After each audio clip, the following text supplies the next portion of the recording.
أعوذ بالله من الشيطان الرجيم بسم الله الرحمن الرحيم السلام عليكم ورحمة الله وبركاته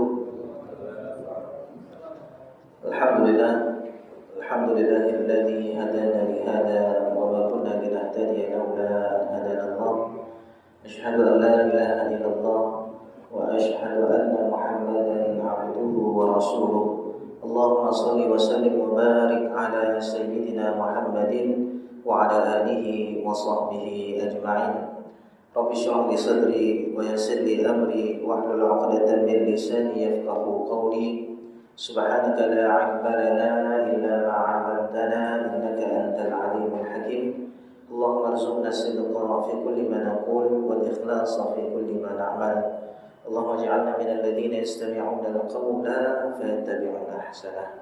Alhamdulillah para alim ulama, ustaz-ustaz, guru-guru kami, para orang tua kami, sidang jemaah salat maghrib yang dirahmati Allah Subhanahu wa taala. Marilah senantiasa kita memuji dan bersyukur kepada Allah atas limpahan karunia dan nikmat yang senantiasa Allah berikan kepada kita, sehingga alhamdulillah kita masih mampu untuk menambah bekal ilmu kita dalam menghadapi, dalam menjalani kehidupan dunia ini.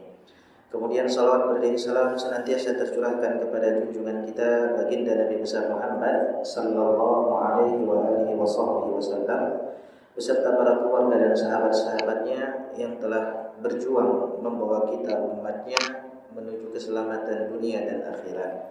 Sidang jamaah yang dirahmati Allah, alhamdulillah pada malam hari ini Allah pertemukan kita untuk sama-sama kita belajar, sama-sama kita memperbaiki niat, sama-sama menambah bekal lewat hadis-hadis yang disampaikan oleh baginda Rasulullah sallallahu alaihi wasallam yang dihimpun oleh Imam An-Nawawi dalam kitabnya Arba'in An-Nawawi. Sidang jemaah dirahmati Allah, sebelum kita melanjutkan pembahasan hadis ke-16, kita alhamdulillah sudah sampai hadis ke-16. Pada pertemuan kemarin sedikit pengulangan saja, bahwasanya pertemuan kemarin di hadis yang sudah kita bahas, Rasulullah SAW berwasiat kepada kita, kepada mereka yang beriman kepada Allah dan beriman kepada hari akhir dengan 3 perkara. Yang mana perkara tersebut zaman sekarang itu sudah agak terkikis. Yang pertama, falyaqul khairan aw liyasmut, berkata baik ataupun diam. Yang kedua, falyukrim jarah, memuliakan tetangga. Kemudian yang ketiga yaitu falyukrim dhaifah, yaitu memuliakan para tetangga. Ini supaya betul-betul apa yang kita pelajari itu betul-betul menambah keberkahan, betul-betul diberikan, dicurahkan rahmat oleh Allah, itu semestinya kita beramal. Kita ikut mana yang terbaik, fayattabi'una ahsana, mendengar perkataan-perkataan baik. Karena intinya ilmu itu adalah bukan yang menambah pemahaman kita, tapi ilmu sebenarnya adalah yang menambah kedekatan kita dengan Allah Subhanahu wa taala. Man izdada 'ilman wa lam yazdad hudan, barang siapa yang bertambah ilmu tapi enggak bertambah petunjuk, enggak bertambah hidayah, enggak bertambah dekat sama Allah. Ilmu banyak tapi enggak bertambah dekat, bertambah jauh sama Allah, lam yazdad minallahi illa bu'dan. Maka itu sebenarnya itu bukan ilmu. Ilmu itu kalau betul-betul kita bertambah dekat sama Allah, berusaha mujahadah untuk bisa mengamalkan apa yang kita pelajari walaupun sedikit. InsyaAllah pada malam hari ini kita akan melanjutkan hadis yang ke-16, salah satu hadis Jawami'ul Kalim, yaitu hadis yang sangat singkat. Bahkan di antara Jawami'ul Kalim ini kekhususan yang Allah berikan hanya kepada Rasulullah SAW. Tidak pernah diberikan kepada para nabi sebelum beliau. Ini Jawami'ul Kalim, yaitu kata-katanya singkat, tapi maknanya luar biasa dalam. Dan kata-kata tersebut itu cocok sepanjang zaman. Dan di antara Jawami'ul Kalim tersebut ada yang singkat lagi, paling singkat, yaitu hadis yang kita pelajari pada malam hari ini. Dan tentunya kita sudah sering mendengarkan nasihat tersebut. Hadis ini diriwayatkan daripada Abu Hurairah radhiyallahu anhu, yang kita sudah sebutkan beberapa kali biografi daripada Abu Hurairah. Hadis yang kemarin juga daripada Abu Hurairah. Anna rajulan qala lin-nabi. Abu Hurairah radhiyallahu anhu ini mengisahkan kisahnya ketika duduk bersama Nabi, yang mana ketika itu ada seorang laki-laki bertanya kepada Rasulullah SAW. Laki-laki ini bertanya kepada Rasulullah, "Ausini, wahai Rasulullah, tolong berikan wasiat kepadaku." tolong nasihati aku. Ini nasihat yang diminta oleh laki-laki. Qala, kemudian Rasulullah menjawab. Rasulullah cuma mengatakan la taghdab, jangan marah. Itu saja. Faraddada dzalika miraran wa qala la taghdab. Rasulullah ulang-ulang terus, jangan marah, jangan marah, jangan marah. Diulang-ulang.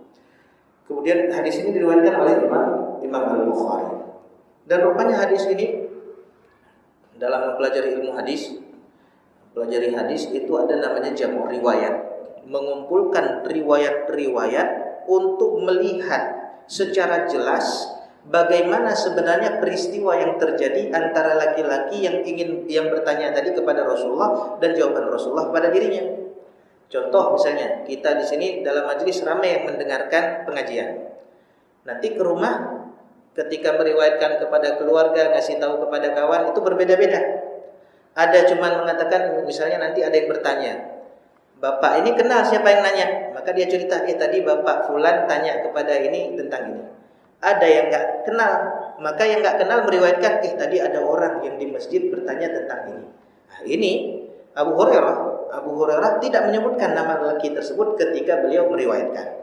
Supaya kita tahu siapa nama lelaki ini, maka ada metode dalam ilmu hadis yaitu jamu riwayat. Semua orang yang hadir atau semua yang meriwayatkan hadis tersebut dikumpulkan, dijelaskan di situ wasiat bagaimana yang diinginkan orang tersebut. Siapa yang bertanya? Nah, itu dijelaskan dengan dikumpulkan semua saksi-saksi, semua yang meriwayatkan hadis tersebut. Rupanya banyak sekali riwayat-riwayat yang menyebutkan tentang hadis la taghdab ini. Ada yang mengatakan itu dalam satu majelis, satu riwayat. Ada yang mengatakan itu bukan dalam satu majelis, tapi dalam berbeda waktu dan berbeda tempat.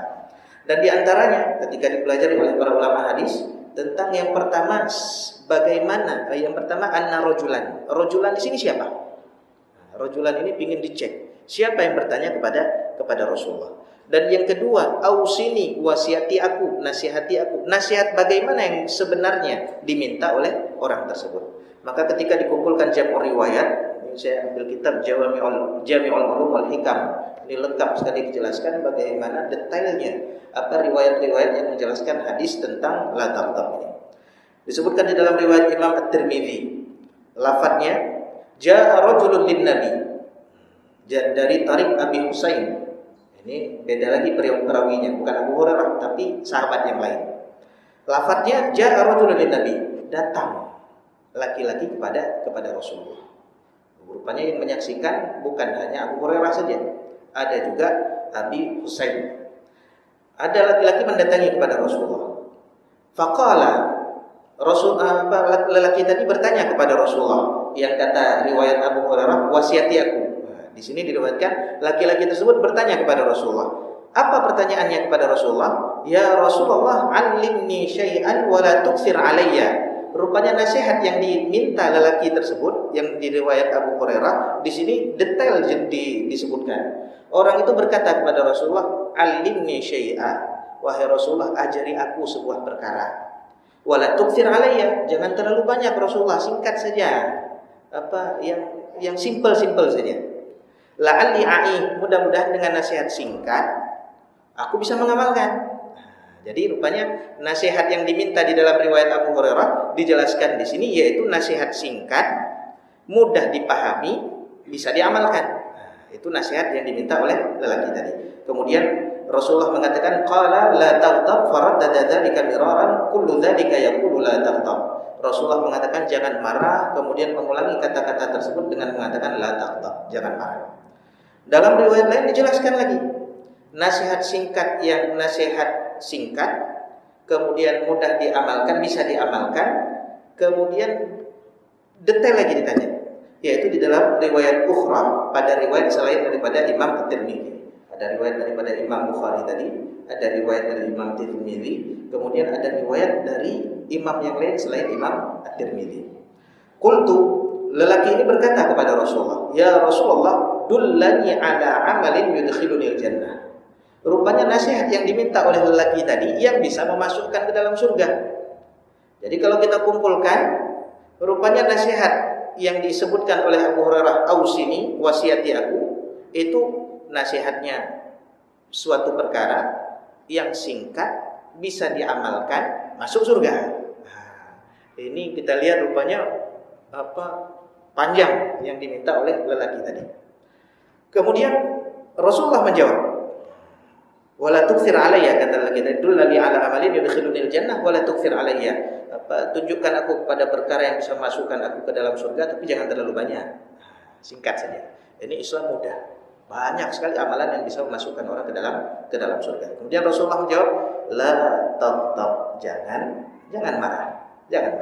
Ini nasihat yang diminta oleh lelaki tadi, kemudian dijelaskan, disebutkan oleh Rasulullah. Di sini sebelum kita masuk ke dalam bahasa hadis, rajulan di sini belum disebutkan, belum ada riwayat siapa yang lelaki yang bertanya kepada Rasulullah ini. Lelaki yang bertanya siapa? Karena ketika bertanya yang lain menyebutkan secara ringkas. Kita cerita sama kawan, tadi ada yang tanya sama Ustaz. Dia kenal tapi nggak sebutin nama.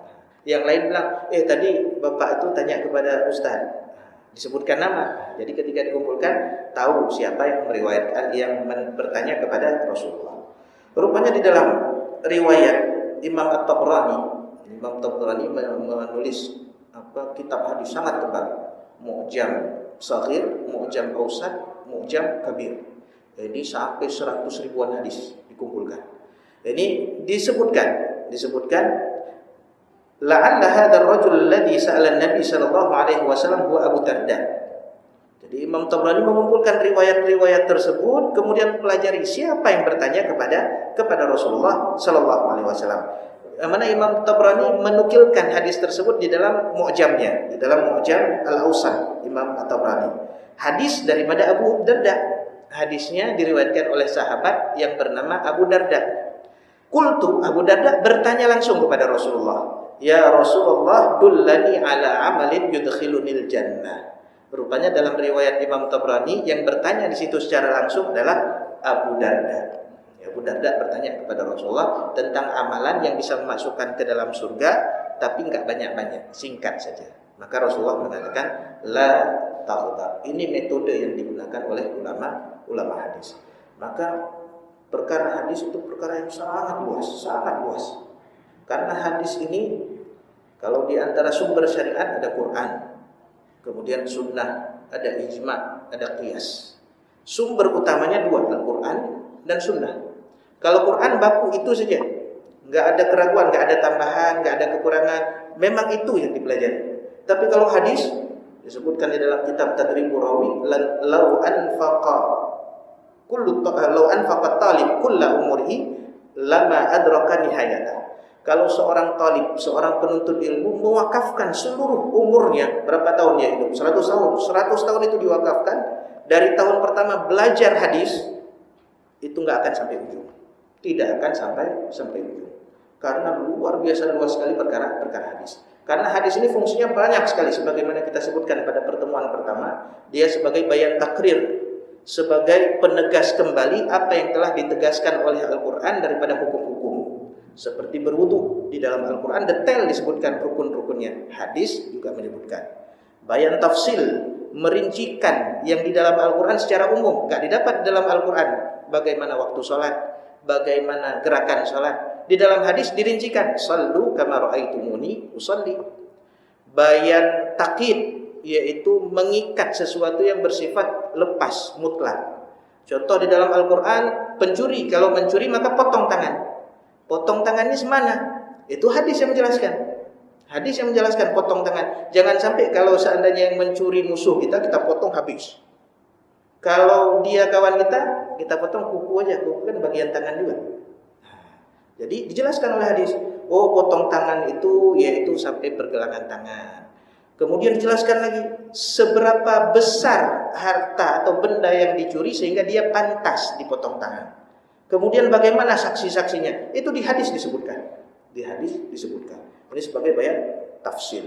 Kemudian juga dia sebagai bayan tasyri', mensyariatkan apa yang belum pernah disyariatkan oleh Al-Quran. Di Al-Quran disuruh bayar zakat, tapi nggak dijelaskan zakat apa yang betul-betul wajib di sini. Bagi setiap individu yang mampu ataupun yang nggak mampu, selama dia masih punya makanan 3 hari, dia harus keluarkan zakat. Fakir miskin kalau punya 3 hari makan, hari untuk Idul Fitri, dia wajib membayar zakat. Itu nggak dijelaskan di dalam Al-Qur'an, tapi di dalam hadis.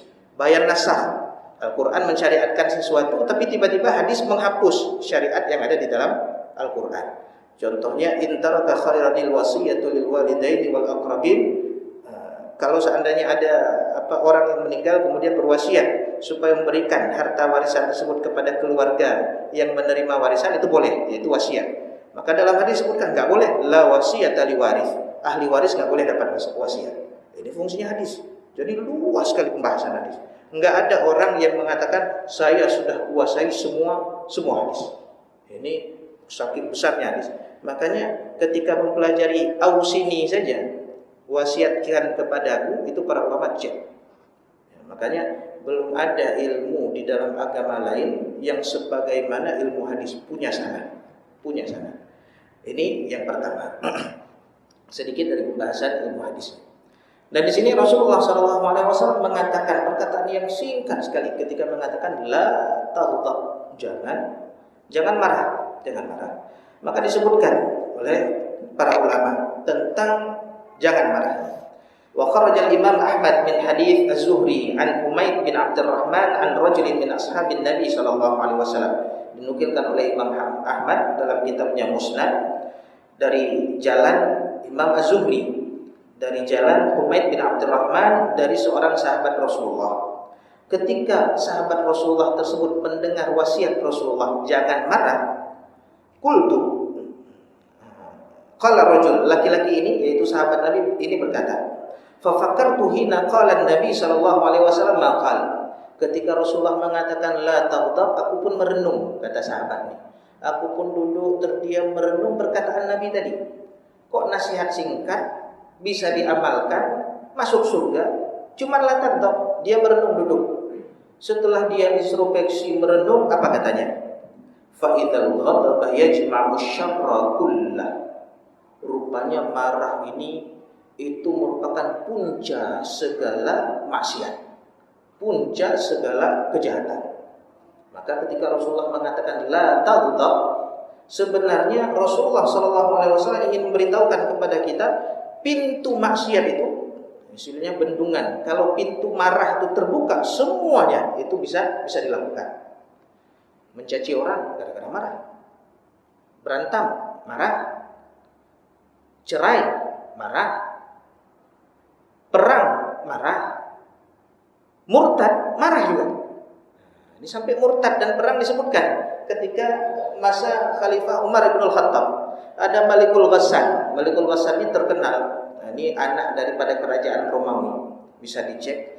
Itu Malikul Ghassan ini ketika Islam sudah besar, dia ini ingin masuk Islam. Ketika masuk Islam, rupanya raja ini agak angkuh, agak sombong. Dia masuk Islam beserta 100.000 prajurit dia. Semuanya masuk Islam. Raja masuk Islam sampai pion masuk Islam. Ketika masuk Islam, rupanya sifat angkuhnya ini belum hilang. Dia datang kepada Umar bin Khattab ketika masa Khalifah Umar bin Khattab, mengutarakan keislamannya beserta 100.000 pasukan. Diterima sama Umar bin Khattab, senang. Akhirnya apa? Raja ini melaksanakan tawaf. Ketika melakukan tawaf pakai pakaian ihram yang sangat bagus. Yang namanya tawaf kan ramai. Pejabat tawaf, rakyat biasa tawaf. Raja tawaf juga sama. Semuanya tawaf. Enggak sengaja ada orang biasa yang terinjak, bukan menginjak, terinjak dengan ujung kain ihram daripada raja tersebut. Karena enggak pernah kejadian seperti itu, marah raja tersebut, balik badan langsung tangannya melayang menempelin yang orang nginjak, hidungnya patah. Saking marah raja, hidungnya patah. Ketika hidungnya patah, ini orang nggak terima, dia nggak sengaja, yang namanya lagi tawaf, nggak sengaja. Akhirnya dia lapor kepada khalifah yang terkenal dengan keadilannya, lapor kepada Umar bin Khattab. Ketika lapor kepada Umar bin Khattab, akhirnya setelah dipelajari, hukumnya qisas, al-anfu bil anfi, hidung balas dengan hidung. Maka Umar akan menempeleng raja ini, hidungnya harus patah. Mendengar vonisnya seperti itu, raja ini nggak terima, mengancam Umar bin Khattab. Enggak mau saya. Kalau kamu tempeleng saya sampai hidung saya patah, saya murtad sama 100.000 pasukan saya. Diancam Umar bin Khattab. Umar bin Khattab terkenal Al-Faruq. Ini jelas berdiri di tengah. Apa kata Umar bin Khattab? Kalau kamu keluar sama prajurit yuktal, diperangi bahkan akan dibunuh. Kemudian mendengar bagaimana keseriusan daripada Umar, raja ini mulai takut. Kalau begitu berikan saya beberapa hari. Umar bilang silahkan berpikir. Rupanya diberikan beberapa hari ini raja ini pulang minta perlindungan kepada kerajaan Romawi. Minta perlindungan kepada kerajaan Romawi. Akhirnya Umar tahu disiapkan pasukan perang dikejar. Akhirnya itulah raja terakhir daripada kerajaan Ghassan. Setelah itu enggak ada lagi. Ini bagaimana disebabkan gara-gara simple, remeh temeh, yaitu apa? Terinjak sikit. Terinjak pakai ihram. Mungkin kita sekarang terinjak silau, putus silau sualunya, marah. Lagi bawa mobil, tiba-tiba ada yang salib, marah. Lagi antri, tiba-tiba lama kali, marah. Nah, ini gara-gara simple. Semua terbuka pintu maksiat gara-gara marah. Berapa banyak sekarang kasus perceraian disebabkan gara-gara marah. Istri nggak sanggup lagi tahan apa yang dilakukan oleh suami. Pulang don Mbak Mam, pulang aja. Suruh pulang, wah juga dia. Akhirnya keluar kata-kata talak misalnya, atau niatnya talak. Setelah itu baru menyesal. Ini berapa banyak disebabkan gara-gara marah, kewarasan seseorang hilang. Makanya la taghdab singkat, tapi kalau ditelusuri luar biasa. Itu efek kepada orang lain. Efek yang ditimbulkan kepada orang lain. Efek kepada sendiri pun betul-betul buruk. Marah. Disebutkan orang ketika marah, apa yang terjadi pada orang ketika marah? Orang ketika marah disebutkan di dalam riwayat intafakhat audajuhu. Itu nadi-nadinya, jantungnya berdetak sangat kencang. Audaj, urat leher ini ngembang. Mata memerah. Tangan pingin pukul. Kaki pingin tendang. Lidah pingin caci. Efek kepada sendiri saja enggak baik. Apalagi efek kepada orang lain. Ini marah. Coba ketika marah yang betul-betul marah. Itu kayak mana hati? Habis. Itu ketika seseorang marah. Maka la taghdab rupanya punca dari segala keburukan. Punca dari segala keburukan. Kemudian makna la taghdab di sini apa? Kata Rasulullah. Di sini dijelaskan. Rasulullah mengatakan la taghdab, jangan marah. Makna jangan marah di sini apa? Maka para ulama hadis pun enggak tinggalin sedikit pun pintu celah. Kalau ada sesuatu pasti dijelaskan. Pada ulama hadis, makna la taghdab di sini mempunyai dua makna. Makna la taghdab yang pertama yaitu ayyakuna muraduhul amra bil asbabil lati tujibu husnal khuluq minal karam was sakha.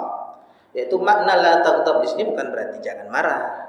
Tapi bagaimana hiasilah diri kamu dengan perbuatan-perbuatan, dengan akhlak-akhlak yang mulia, yang mana ketika dirimu betul-betul terhias dengan akhlak mulia tersebut, marah itu nggak mungkin muncul. Kita hiasi diri kita dengan sifat lemah lembut, dengan sifat tawadhu, dengan sifat rahmat, dengan sifat kasih sayang, dengan sifat santun. Kalau itu semuanya sudah pada seseorang, marah itu susah keluar. Itu makna la taghdab, yaitu hiasi diri kamu dengan perkara-perkara akhlak minal karam, yaitu kita memuliakan orang, dermawan kepada orang, al-hilm wal haya, bijaksana, malu, tawadu, kemudian ini kalau dihiasi maka marah itu susah. Kayak memang yang namanya marah kan beda-beda orang. Rasulullah dilempar enggak marah. Dilempar kotoran enggak marah.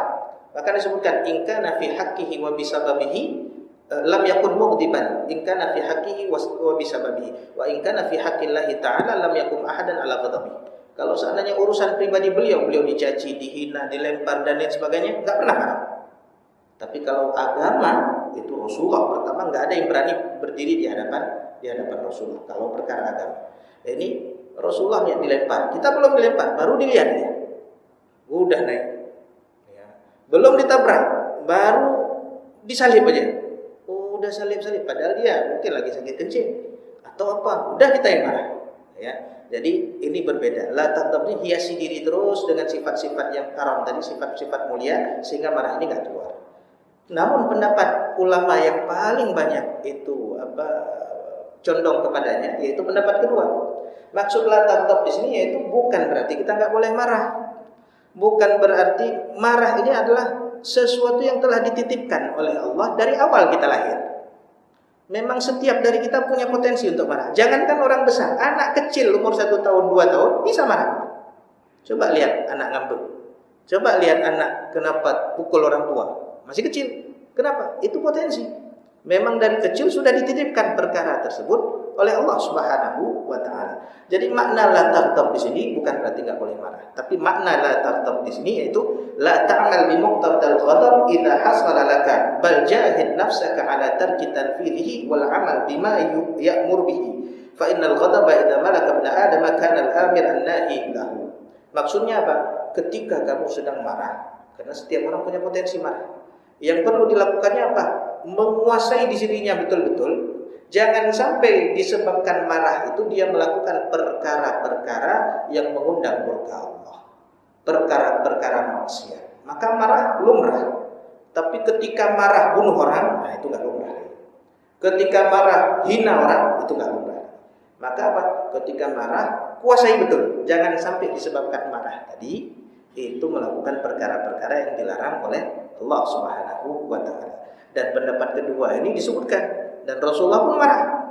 Bagaimana marah Rasulullah? Pernah suatu ketika. Itu kalau bukan urusan pribadi beliau. Kalau pribadi enggak pernah marah, tidak pernah marah. Tapi kalau urusan agama, contoh. Ketika seorang anak dari pembesar suku Makhzum, suku Makhzum ini itu saingan Bani Hashim, Bani Muthalib. Ini suku Makhzum ini itu Walid bin Mughirah di situ, Abu Jahal di situ. Ada anak pembesar sukunya mencuri.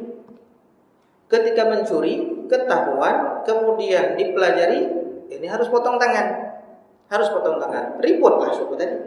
Masa anak pembesar kita aib nih, tangannya dipotong. Akhirnya mulai cari link. Ini gimana nih cara supaya jangan dipotong saja, cukup bayar dengan denda saja. Gimana cara? Dicari yang paling dekat dengan Rasulullah. Dicari, ada Usamah bin Zaid. Itu Hibbu ibni Hibbi Rasulullah. Ayahnya orang yang sangat dicintai oleh Rasulullah, anak angkatnya Rasulullah. Tapi enggak boleh menasabkan anak kepada ayah angkat. Akhirnya dibatalkan tabanni. Anaknya juga dicintai oleh Rasulullah, Usamah bin Zaid bin Harithah. Dipanggil sama suku tersebut, dibilang, inilah mintalah keringanan kepada Nabi Muhammad. Kami siap bayar denda semanapun kami siap. Kan ini maslahatnya lebih besar. Bisa berikan kepada orang miskin, bisa berikan ke ini, bisa bantu ini, bisa bantu ini. Ketika diutarakan kepada Rasulullah oleh Usamah bin Zaid ini, marah Rasulullah. Kumpulin para sahabat, memerah muka Rasulullah.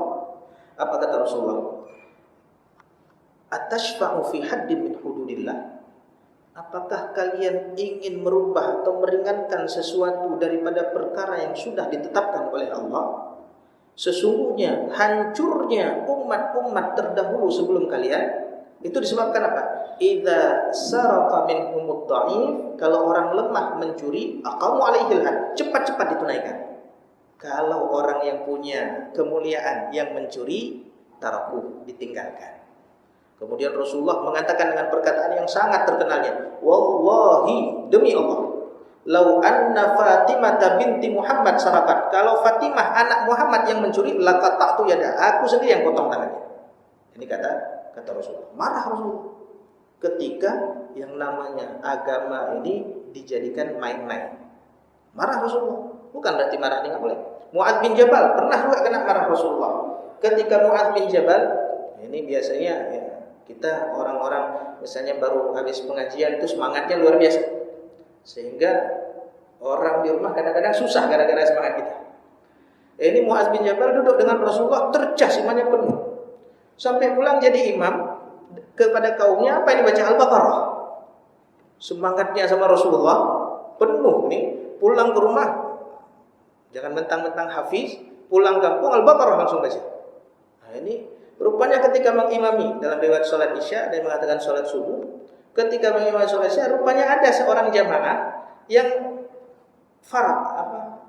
memisahkan diri, sholat sendiri, nggak sanggup tahan. Selesai salam, rupanya tahu Mu'az bin Jabal ada orang yang memisahkan diri. Maka Mu'az bilang, ana fakta, anta munafik. Kamu ini udah munafik ya? Ciri orang munafik itu berpisah daripada jamaah. Kalau jamaah udah kelompok sepakat, orang munafik ini biasanya keluar dari kelompok. Maka orang ini mendengar kata-kata tuduhan daripada Mu'az bin Jabal, anta munafik, kamu udah munafik, kayak terhantam dengan palu. Dia merasa gak munafik dia. Betul-betul bukan gara-gara kemunafikan, lapor kepada Rasulullah. Rasulullah marah.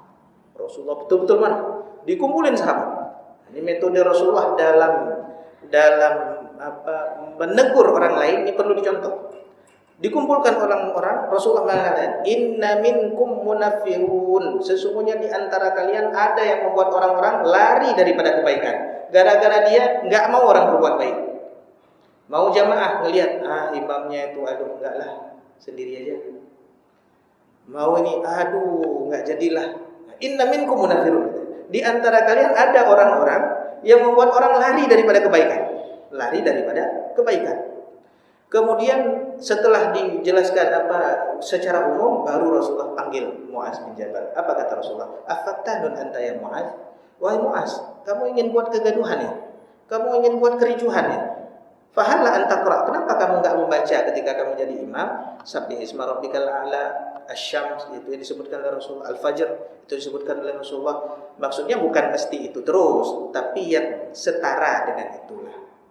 Itu fikih imam. Maksudnya apa? Ketika imam disuruh jadi imam enggak tahu bagaimana kondisi makmum, maka si imam bacanya standar ayat itu. Tapi kalau kondisi makmum diketahui oleh imam, bisa lebih singkat, bisa lebih panjang. Sholat di bandara misalnya, singkat saja, qul huwallahu ahad juga boleh. Di bandara enggak perlu sampai surat Al-A'la. Kalau sembahyang di pesantren tahfiz misalnya, semuanya orang-orang hafiz semuanya, jangan juga itu. Bawa yang sedikit panjang. Itu tergantung keadaan. Maka fiqhul imam itu sangat-sangat penting. Ini makna la taghdab di sini tadi. Jadi Rasulullah betul-betul bisa marah kalau seandainya agama yang kena. Kalau agama yang kena. Ini marahnya Rasulullah SAW. Kemudian itu makna la taghdab dua tadi. Yang pertama, hiasi dengan akhlak-akhlak yang baik sehingga marah itu susah munculnya. Ada orang-orang yang susah kali marah, kayaknya nggak pernah marah. Ini bapak ini nggak pernah marah, ini nggak pernah marah. Kita udah bilang nggak marah juga. Tapi ada yang belum kita bilang udah dituduh marah. Ya, ini beda-beda orang.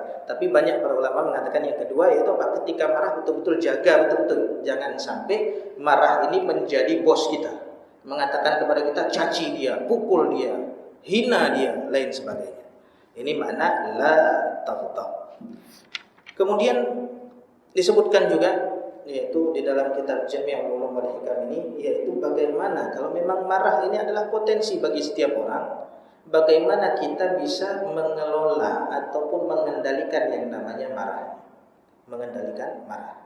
Maka di sini baginda Rasulullah SAW menyebutkan cara-cara bagaimana seseorang bisa mengendalikan marah. Yang pertama yaitu taghyirul infial. Taghyirul infial ini yaitu merubah posisi. Wa'afan itu yang kedua. Yang pertama disebutkan di dalam hadis wa fi sahihain, di dalam kitab Sahih Bukhari dan Sahih Muslim, an Sulaiman bin Surat qal istabba rajulani 'inda Rasulillah inda Nabi sallallahu alaihi wasallam wa nahnu 'indahu julus. Ketika Sulaiman bin Surat ini duduk bersama Rasulullah bersama para sahabat, rupanya di hadapan Rasulullah, ini lagi duduk, misalnya kalau kita misalnya ngopi, rupanya di hadapan kita ada orang yang sedang marah. Ini Rasulullah lagi duduk sama para sahabat, rupanya di hadapan Rasulullah ada dua orang yang sedang marah. Istabba rajulani 'inda Nabi, dua orang saling mencaci, mengolok-olok, mencaci. Wa nahnu indahu julus, ketika mereka saling mencaci, kami lagi duduk-duduk. Wa ahaduhum yasubbu sahibahu mughdiban wa qad ihmarra wajhahu. Salah seorang daripada mereka itu mencela, menghina, mencaci saudaranya mughdiban, dalam keadaan betul-betul marah. Wa qad ihmarra wajhah, wajahnya pun betul-betul memerah. Ini orang lagi betul-betul marah, wajahnya memerah. Faqala Nabi, Rasul pun memberikan nasihat kepada kami. Ini lagi marah. Orang marah nggak bisa masuk nasihat, susah. Maka dikasih nasihat kepada para sahabat yang duduk. Innila a'lamu kalimah. Kata-kata nasihat tersebut Rasulullah berikan kepada para sahabat didengar juga sama orang marah. Innila a'lamu kalimah, sungguh aku mengetahui, kata Rasulullah, sebuah kalimat. Lau qalaha, kalau dia yang sedang marah itu mengucapkan kalimat tadi, yang kalimat tersebut, la dhahaba anhu ma yajid, akan hilang apa yang sedang dirasakannya. Lau qala, kalau dia membaca, kalau dia berkata, a'udzu billahi minasyaitonir rajim, aku berlindung kepada Allah daripada syaitan yang terkutuk. Faqalu lirajul, nah, ini orang sahabat Rasulullah yang lagi duduk. Rasulullah memberikan nasihat tadi. Ini kalau dia bilang a'udzubillahi minasyaitonirrajim, didengar sebenarnya sama orang yang lagi marah. Ini uslubnya Rasulullah. Rasulullah enggak langsung tegur yang marah, tapi memberikan nasihat kepada sahabat-sahabatnya. Tapi sahabatnya ini udah jengkel kali sama orang yang marah nih. Apa katanya? Faqalu lirajul ala tasma'u ma yaqulun nabi? Ente enggak dengar apa yang dibilang Nabi barusan? Apa jawabannya? Qala inni lastu binajun. Emang kamu kira saya gila? Karena lagi marah, susah menerima nasihat. Jadi kawannya bilang, itu Nabi bilang, auzubillah, dengar nggak?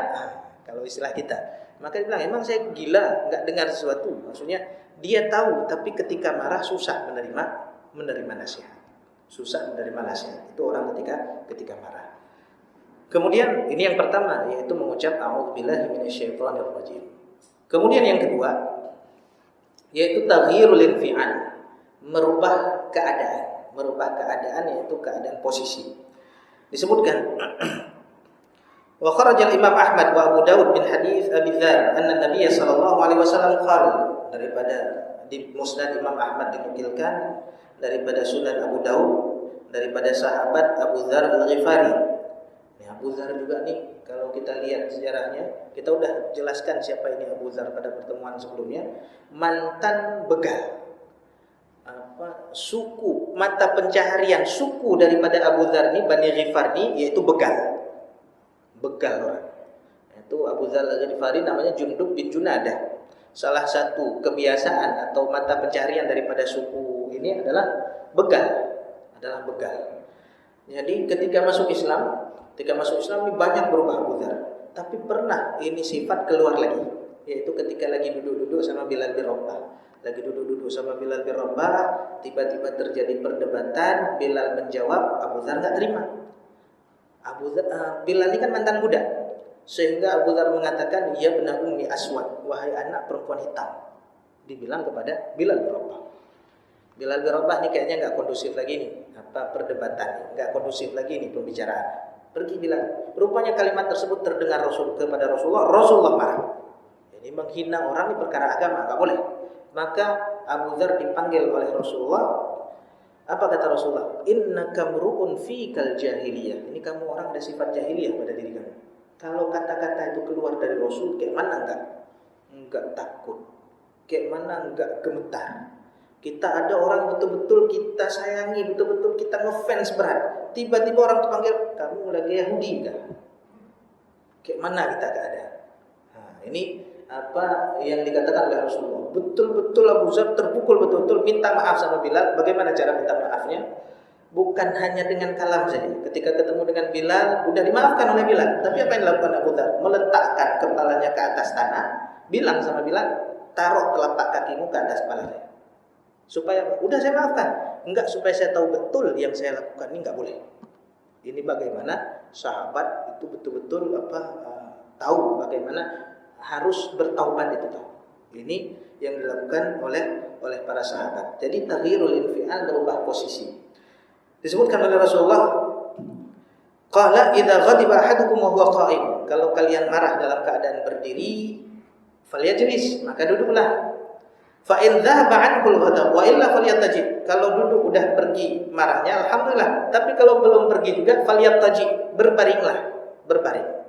Dalam riwayat lain disebutkan Rasulullah mengatakan, ala innal ghadaba jamrah fi qalbi ibni Adam. Marah ini adalah bara api yang ada di dalam hati anak Adam. Afama ra'aitum ila humrati ainai. Apa Apakah kalian tidak memperhatikan bagaimana seorang marah? Ketika dia marah, matanya memerah. Wantifahu audajihi, urat-uratnya naik semuanya. Faman ahassa min dzalika syai'an, barang siapa yang merasa sudah ada perkara tadi, itu merah mata, kemudian ini betul-betul marah, maka falyazlaq bil ard, maka cepat-cepat pegang bumi. Itu apa? Berbaring terus ketika marah. Jangan terbalik. Kita terbalik biasanya. Lagi duduk marah, berdiri kita. Dia juga berdiri. Dia berdiri, kita naik ke atas nih. Pungokah, nah, kita biasanya kayak gitu. Ya. Jadi bukan seperti itu, dari berdiri duduk masih marah, udahlah berbaring saya. Ini yang diajarkan oleh Rasulullah SAW. Ini yang kedua. Allah. Ya, ini yang kedua, insyaallah akan kita lanjutkan pada pertemuan depan, yaitu tentang marah. Ini ada sedikit lagi, itu cara mengendalikan marah, ada 3 lagi. Kemudian baru kita masuk ke hadis selanjutnya. Minggu depan saya mohon maaf belum bisa berhadir karena ada kegiatan. Insyaallah pada pertemuan sebelum nantinya lagi akan kita bahas sambil kita melanjutkan hadis yang ke-17. Mudah-mudahan bermanfaat. Yang benar dari Allah Subhanahu wa taala, yang salah dari saya pribadi saya mohon perbanyak maaf dan saya mohon ampun kepada Allah. Subhanakallahumma wa bihamdika asyhadu an la ilaha illa anta astaghfiruka wa atubu ilaik. Assalamualaikum warahmatullahi wabarakatuh.